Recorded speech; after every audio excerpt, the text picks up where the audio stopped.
7h42 sur Europe 1, Dimitri Pavlenko, place à Laurent Tessier. Bonjour Laurent. Bonjour à tous. Week-end très agité en France. Oui, effectivement, je voulais d'abord vous rapporter les propos d'un vétéran britannique de la Seconde Guerre mondiale. Alec Penstone, 100 ans, il a pris la parole vendredi très ému dans une grande matinale d'une télévision anglaise. Son message, des rangées et des rangées de tombes blanches. Pourquoi ? Pour le pays d'aujourd'hui ? Non, je suis désolé, le sacrifice n'en valait pas la peine. Nous avons combattu pour la liberté. Aujourd'hui, le pays est dans une situation pire qu'à l'époque où je me suis battu. Fin de citation. Des mots entendus plus de 17 millions de fois. Et pour nous en France, j'ai envie de poser cette question. Dans quel état est notre pays ? Une menace terroriste très élevée. Alors que nous arrivons jeudi aux 10 ans des attentats du 13 novembre, l'islamiste Salah Abdeslam a eu un ordinateur dans sa cellule et une clé USB avec de la propagande djihadiste. Nelly a perdu son fils au Bataclan. Elle a témoigné hier dans l'émission Elliott de Vallée-vous sur Europe 1. Je suis effarée. Je pense qu'on fait un affront aux familles. Seulement, nos enfants n'étaient pas morts pour rien. Mais en fait, ils sont morts pour rien et on en fabrique d'autres. Nos enfants sont morts pour rien. L'état de la France avec l'insécurité aussi au quotidien. J'ai retenu une phrase d'Éric Nolot hier soir sur CNews. La France, c'est une opération porte ouverte.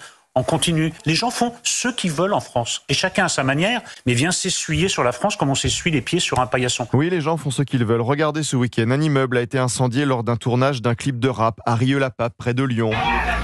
Attaque au mortier contre les policiers, des pompiers visés, des appartements détruits. Vendredi soir, des fumigènes et feux d'artifice ont été tirés illégalement en plein Paris, autour de la Seine, par des ultras d'un club de football marocain, Wydad Casablanca.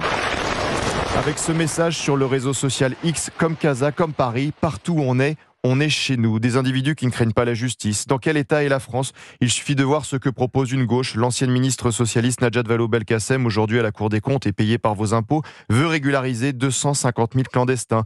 Des élus écologistes qui ne sont pas choqués de voir des fillettes voilées dans les tribunes de l'Assemblée. Voilà l'état du pays, Dimitri. Mais allez, une note positive ce week-end, une Marseillaise, chantée par tout le Stade de France samedi soir, juste avant le match de rugby contre l'Afrique du Sud.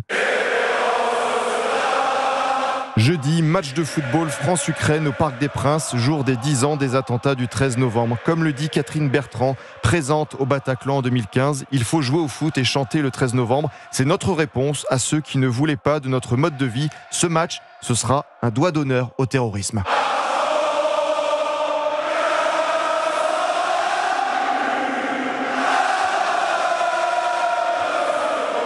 Merci beaucoup Laurent Tessier sur cette Marseillaise chantée à tue-tête au Stade de France.